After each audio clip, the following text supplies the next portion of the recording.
Snacks item শেষ করে সোজা চলে গেলাম বুফেতে।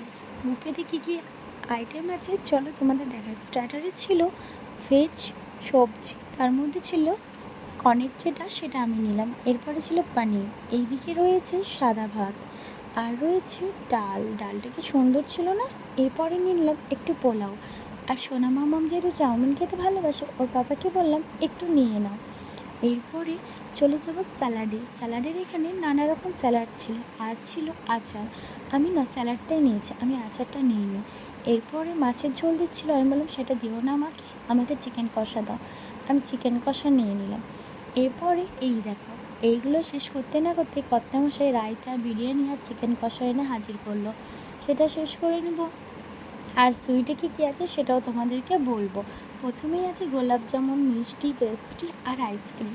খাওয়া দাওয়া শেষ করে বেরোনোর সময় স্টাফেদের বিহেভিয়ার ভীষণই ভালো ছিল। সো টাটা বন্ধু।